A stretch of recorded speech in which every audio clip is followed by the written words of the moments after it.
Bueno, nosotros lo que hemos intentado es, a base de una serie de documentación que tanto se custodia en el Archivo Histórico Nacional, en el Archivo Histórico Provincial, como en el archivo en este caso del Cabildo Catedral, analizar la lepra como un aspecto quizás no tanto desde el punto de vista médico, como desde el punto de vista social y también desde el punto de vista, vamos a decir, económico. ¿Por qué nos ha interesado en este caso Fuerteventura y Lanzarote? Como también pues, nos ha interesado dentro de todo ese conjunto de documentación el resto de la ciudad. Bueno, en este caso nos hemos centrado en Fuerteventura y Lanzarote porque la documentación que hemos utilizado nos permite no solo comparar entre islas, sino también, afortunadamente, porque se solicitó en su momento los datos a Cuba y a una serie de leproserías de la península, incluso de Europa, hacer comparaciones en porcentajes entre leprosos, es decir, porcentajes de leprosos que existían en las islas y fuera de ellas. Bien, además, pues tenemos toda una serie de ejemplos y testimonios de personas que van a estar encargadas de averiguar por qué en islas como Fuerteventura y Lanzarote, y también en las demás, pero en este caso en Fuerteventura y Lanzarote, la lepra, la elefantiasis también, porque lepra y elefantiasis eran dos enfermedades que se mezclaban y el enfermo era indistintamente llamado leproso o elefantiasis, vamos, o elefantiasis, si resulta de que tenía una de las dos, o en general se le llamaba gafo, ¿no? Teniendo ambas enfermedades, pues, como ustedes saben, totalmente síntomas totalmente diferentes, ¿no? Una es a base de un parásito, la elefantiasis, mientras que la otra es a base pues, de, en este caso, una bacteria, ¿no? Que se activa sobre todo pues, en el cuerpo y bueno, que muchas veces no se transmite de una manera tan directa como se pensaba en aquel momento. Todos estos leprosos que estaban en las islas, como ya sabemos, desde mediados del siglo XX, cuando se empezaron a hacer aportaciones sobre la lepra en Canarias y el hospital de leprosos que se encontraba en San Lázaro, en Las Palmas, estaban obligados precisamente a residir en Las Palmas.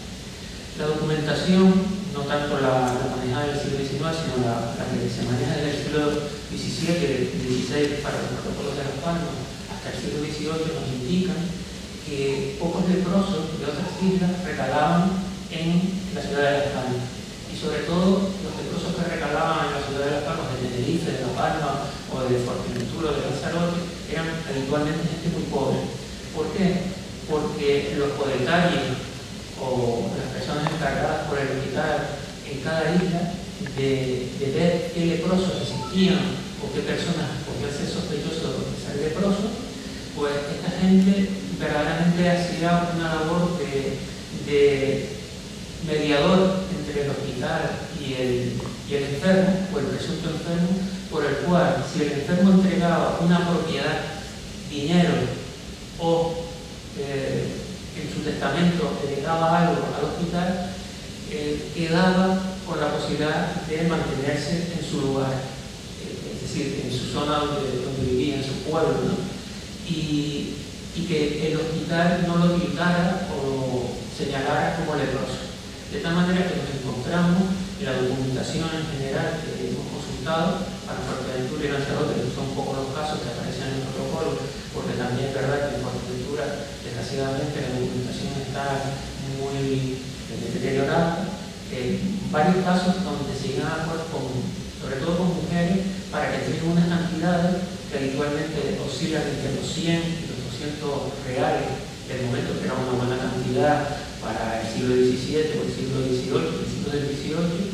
Recordemos que, por ejemplo, en Fuerteventura una vivienda podía costar unos 100 reales, estamos hablando entre 100 y 200 reales, lo que tenían. Llegar a acuerdos privados por el cual el pacinador, que así se llamaba, es decir, el que tenía el enviado del hospital de San Lázaro, llegaba a un acuerdo con la enferma o con el enfermo para privado y ayudante el escribano, para que ella no fuera considerada enferma y que a su vez, pues evidentemente, pues, el hospital se hubiera beneficiado con ese dinero. Tengamos en cuenta también que el hospital tenía sus gastos de alimentación, de construcción, etc. Y ellos veían en eso una forma de facilitar por unos ingresos sin necesidad de estar acumulando una gran cantidad de leprosos en las palmas por la presión social que eso hubiera significado. Bien, cuando nosotros estamos mirando la gente es decir, los enfermos, presuntos enfermos que entran en el hospital, aproximadamente de Lanzarote y Fuerteventura el porcentaje estamos siempre en un 20%. Si analizamos la relación que tenemos de leprosos de Fuerteventura y Lanzarote en el año 1835, vemos que precisamente el número de leprosos entre ambas islas suma 50 y que eso representa aproximadamente el 0,39% de la población. No era una epidemia, no era absolutamente una enfermedad más que existía, pero una enfermedad social, porque el que era tildado de leproso, inmediatamente nadie ya quería relacionarse con él. ¿Y por qué? Porque de ahí viene un poco esta parte última que el interés, ¿no?, que nos despertó para un poco traer esta comunicación, es que el obispo de la diócesis de Canarias en aquel momento, en 1835, mandó a todos los párrocos que hicieran una relación de leprosos en el 30 y en el 35. De tal manera que tenemos justamente también un poco el panorama durante 5 años de qué leprosos sobrevivían o qué leprosos verdaderamente luego los párrocos dijeron no era, lo habíamos señalado, resulta que no, pero sufrieron pues el acoso de gente, los marginaron, etc. Y no hagamos eso, ¿no? Es decir, en el año 1835 varios párrocos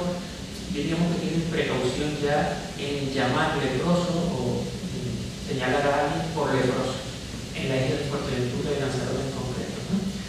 Lo bueno, como decíamos, es que tenemos un pequeño panorama sobre los leprosos que hay y sobre todo la extracción social. Solo en 2 casos, 2 mujeres son diríamos de un propietario, vamos a decir así, mientras que el resto son gente del pueblo, aparceros, lo cual nos indica que todavía el hospital como tal seguía utilizando un poco ese hecho de acuerdos privados para evitar que existiera ese San Benito que le caía encima al que era leproso. Y a su vez también vemos la precaución que tienen algunos párrocos, ¿no? Por ejemplo, en La Oliva, el párroco de La Oliva, el párroco de Corralejo, me refiero, porque uno de los vecinos era de Corralejo, el párroco de Cancuria, al igualmente, antes de señalar a alguien, dice, bueno, no voy a poner el nombre, vamos a esperar, ¿verdad?, antes de señalar. Y dan toda una serie de hechos por qué un leproso puede llegar a ser leproso. La mayoría es por susto, ¿no? Es decir, le dio un susto a alguien y resulta de que se volvió leproso de la noche a la mañana. Hay una familia en concreto que uno de sus miembros va a la guerra de la independencia en España, en 1809, y la hermana cae leprosa a los pocos días, según dice el párroco, y es justamente porque dice que recibió un susto de que su hermano fuera a la guerra. Pero el hermano cuando regresa antes regresa pronto, va a la península y vuelve en 1 o 2 meses, declarado leproso. También el párroco dice que por culpa de ese susto. Y un tercer hermano llega a ser también leproso. Lo que sí es cierto es que el segundo hecho que se habla de la lepra, pensemos que en aquel momento no se sabía que era una bacteria, ¿no?, es bañarse en agua fría. Entonces, bañarse en agua fría con mucho calor provoca que aproximadamente el 40% de los casos que son tildados de leprosos sean calificados por eso. Todos dicen, no, estaba sudando, me bañé y resulta que albergué la lepra, ¿no? Bueno, frente a lo que dice la gente, los párrocos, antes de dar una especie de conclusiones finales, algunos de ellos, todos se declaran que no saben nada de medicina, evidentemente, pero algunos de ellos intentan indagar. Y lo curioso es que le preguntan a la gente mayor dice, le preguntamos a gente de 70, de 80 años, dicen algunos nombres, y todos llegan a la conclusión de que Fuerteventura estaba exenta de lepra hasta los finales del siglo XVIII. Y muchos hablan de que tienen lepra por culpa de la pobreza. Es decir, la pobreza, aparte de que existiera, es decir, la gente ha ido cogiendo sustos, ha ido cogiendo problemas, etcétera, etcétera, y eso ha provocado que al final la lepra se haya impuesto. E incluso llegan a señalar a una persona como la que trajo la lepra a Fuerteventura, y dicen que la trajo de Lanzarote. En concreto es una señora, y lo interesante de este hecho es que este párroco hace una genealogía, ¿no? Ustedes la verán ya cuando se dime la jornada, hace una genealogía de esta mujer y empieza a decir claramente, bueno, pues aquí sus hijos fueron leprosos, a su vez un hermano fue leproso, y de aquí, y hacen una serie de composiciones para demostrar que la lepra, en concreto, podía ser hereditaria. El resto de los sacerdotes, tanto de Fuerteventura como de Lanzarote, plantean pues, que la única manera de evitar la lepra sería aislar a las personas. Pero algunos de ellos dicen que quizás eso verdaderamente no lleve absolutamente a nada, porque descubren que varias mujeres que son leprosas han tenido hijos, sus maridos que son leprosas han tenido hijos con ellas, han amamantado a sus hijos y su marido y sus hijos no tienen la lepra. Por lo tanto, verdaderamente, cuando llegan los informes en este caso al obispado, lo único que se plantea el obispo y el encargado en este momento, el canónico encargado, el vicario de leer los datos, es justamente decir que hay que pedir al resto de Europa e incluso ya digo a Cuba, pues informes. Verdaderamente ninguno son concluyentes porque todos plantean, en este caso sobre todo Cuba, que era el más cercano a Canarias, que justamente la lepra, en aquel momento eran médicos los que informaban, posiblemente tuviera que ver mucho con la pobreza. Hablaba que la mayoría de los leprosos en Cuba eran portadores de caña, ¿no? Y que la mayoría pues también pues, vivían hacinados, que vivían pues, en unas condiciones lamentables, y posiblemente ahí se reproducía la lepra, aunque ellos no daban ningún tipo de forma de comunicar, ¿no? Porque ellos también planteaban que había gente que moría leprosa, su familia cogía la ropa, se la podía poner porque era gente pobre y no llegaba la lepra a ninguno de ellos. Entonces, pues en general, por un poco concluir, tenemos que las islas de Fuerteventura y Lanzarote, el porcentaje que les dije antes, de menos del 1%, es exactamente igual al que nos encontramos en La Palma, en Tenerife y en Gran Canaria, salvo en algún lugar determinado. Por ejemplo, en Gran Canaria tenemos una zona como es Ingenio, donde la lepra, incluso estuvo hasta los años 80 del siglo pasado, las zonas altas de Ingenio, resulta que está relacionada con 2 o 3 familias, posiblemente el hacinamiento,